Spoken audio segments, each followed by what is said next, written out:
Hello, dear friends, students, lover in literature. How are you? Good morning. Today we are going to discuss a short story. As you know, I think you have gone our earlier video where we have already discussed about the short story, kinds of short story and characteristics of short story. Today we are going to discuss a certain short story entitled The Three Dancing Goats.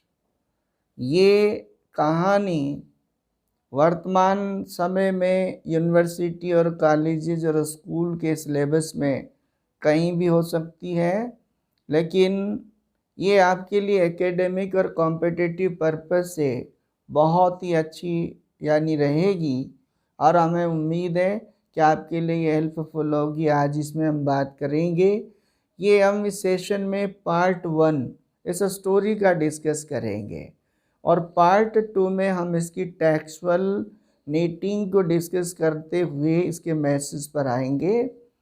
हमने पहले भी आपसे discuss किया कि short story अलग अलग प्रकार की जो होती है, उसमें ये जो आज की स्टोरी है, today's story we are going to discuss entitled the three dancing gods, a folk story, and when we come to its writer anonymous, जब हम इस कहानी के प्रकार पर आते हैं तो ये कहानी अ फोक टेल, और जब राइटर की हम बात करते हैं तो एनोनिमस, इन दोनों बातों से हम स्टार्ट होते हैं। अ फोक स्टोरी, एक फोक स्टोरी ऐसी कहानी होगी that is generation to generation carry out the customs, rituals and the traditions. किसी भी देश, सभ्यता, समाज में स्थानीय स्तर पर प्रचलन में जो कहानी मोरल लेसन के पर्पस से जो होती है, चली आती है परंपरागत रूप से, जिसका ये क्रिएटर अननोन होगा, who started, who created, but for the lucid and the simple approach for the motive of the messes, इसके मैसेज के लिए वो प्रचलन में आती है, जानी जाती है और इसलिए वो समाज साहित्य का हिस्सा बनती है। हमारी जो ये कहानी है, जहाँ तक मुझे ध्यान है, ये कोटा यूनिवर्सिटी के सिलेबस में भी ये बीए फर्स्ट ईयर के कोर्स में है। यदि इस दृष्टि से हम बात करते हैं, एकेडमिक दृष्टि से, तो हमें सबसे पहले समझना पड़ेगा कि इस कहानी में कैरेक्टर्स कौन है। इस कहानी में चूँकि short story having the hero that is the single one, जो सिंगल होता है, the whole story revolves around him और हर। पूरी कहानी हमारी शॉर्ट स्टोरी का जो हीरो होगा, प्रोटेगोनिस्ट होगा, मेन कैरेक्टर होगा, उसी के इर्द गिर्द सारी घटना, सारा एपिसोड घूमता है। और इस कहानी में यदि हम कैरेक्टर्स की बात करें तो सबसे पहले हमारे सामने main characters and minor characters. When we critically study about the characters as in the literary viewpoint, जब साहित्य की दृष्टि से हम पात्रों का हम विवेचनात्मक दृष्टि से अध्ययन करते हैं, तो अलग अलग स्तर पर, अलग अलग स्टैंडर्ड पर अलग अलग तरह के पात्र निकल कर आते हैं। हम as per the role in the story, तो हमारे सामने मेजर एंड माइनर कैरेक्टर्स, और मेजर और माइनर कैरेक्टर्स को जब हम डिस्कस करेंगे इस स्टोरी के रेफरेंस में, तो हमारे पास सबसे मेन जो हमारा ह्यूमन कैरेक्टर्स, एनिमल कैरेक्टर्स इस कहानी में, even the super machinery characters भी इस कहानी में बात हुई है। तो हम जब सबसे पहले ह्यूमन बीइंग की बात करते हैं, Sindhu the hero, Sindhu the protagonist, the main character, major character. दूसरा पात्र हमारे सामने कहानी में widowed mother, Sindhu's widowed mother. Third यदि पात्र की हम बात करते हैं तो pretty daughter of landowner. Next हम बात करते हैं लैंड ऑनर। हम नेक्स्ट बात करते हैं एन ओल्ड वुमन। और नेक्स्ट हम बात करते हैं कैरेक्टर्स की में, ह्यूमन बीइंग कैरेक्टर्स की, तो shooters who came to shoot the girl. इस तरह के पात्र हमारे सामने आते हैं। लेकिन हम इस कहानी में एनिमल पात्र भी पाते हैं। सबसे पहले जैसा कि टाइटल है, तो इस टाइटल में द थ्री डांसिंग गॉड्स, तीन नाचने वाले बकरे। इस एक वर्ड को भी आप ध्यान रखेंगे, मैं यहाँ गोट्स वर्ड के लिए हिंदी में बकरे शब्द बोल रहा हूँ। उसका रीज़न है, हम बाद में यानी जो डिस्कस करेंगे उसमें आएगा। तो तीन आपकी यानी इस कहानी में बकरे, a couple of cows, that means two cows, दो गायों का जिक्र आया, तीन बकरों का यानी जिक्र आया। ये एनिमल कैरेक्टर्स इस कहानी में है। इन्हीं की नीटिंग से कहानी हमारी आगे बढ़ती है। कहानी में मुख्य रूप से सुपरनेचुरल जो पावर है उसका भी बड़ा रोल है। लेकिन सबसे पहले यदि हम फोक टेल की कैरेक्टरिस्टिक्स की बात करते हैं तो इस कहानी में पूर्ण रूपेण to be regarded folk tale, there is the lake, two ingredients, there are two ingredients regarded to consider the folktale। folktale माने जाने के यानी रूप में दो इसमें से तत्व, दो ऐसी बातें मानी गई जिसकी वजह से इसको कंप्लीटली फोकटेल की लिस्ट में नहीं कहा जा रहा। एक सबसे पहले हम बात करेंगे तो इसमें एनिमल टॉकिंग। इस कहानी में हमें एनिमल टॉकिंग यानी नहीं मिलेगा। एक characteristic simple human characteristic dancing of the gods यानी बकरों का यानी जो डांस है वो हमें यानी जो है मिलेगा। लेकिन मेनली जो कैरेक्टरिस्टिक है to be regarded a folktale और a fable, that animals should have the characteristic of human being as the talking, जैसे बातें करना, इस कहानी में वो नहीं है।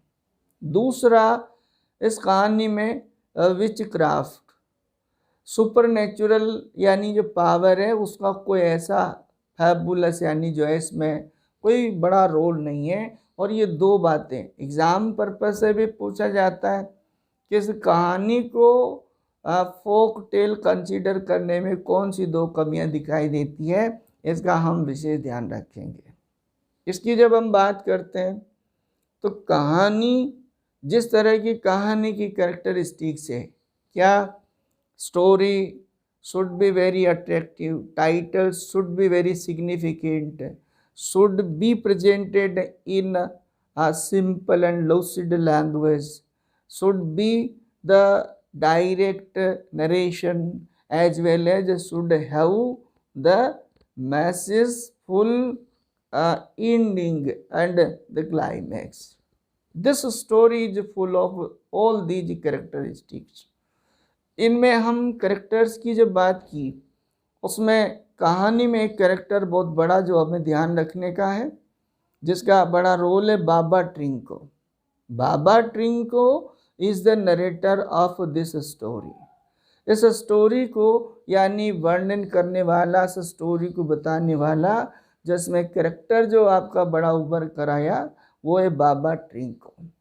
कुछ ऐसे शब्द हैं इस कहानी में, कुछ ऐसी यानी नरेशन है कहानी में जो कहानी प्रमाणित करती है that this story has been in India. This story is regarded a folk tale, an Indian folk tale। एक भारतीय यानी लोक कहानी, लोक यानी कथा इसको माना गया है और इसके बहुत सारे यानी प्रमाण हमें मिलते हैं। और भी हम बहुत सारी जो बात करेंगे कि कहानी में बाबा Trinco starts to narrate and start to speak as a first person, addressing the listeners and hear the children, and he uses second person you। इसका मतलब यह हुआ कहानी में बाबा Trinco is narrator, Baba Trinco narrator है और यानी बच्चे जो सुनने वाले हम पाठक जो हैं उन्हें सेकंड पर्सन के रूप में एड्रेस किया गया।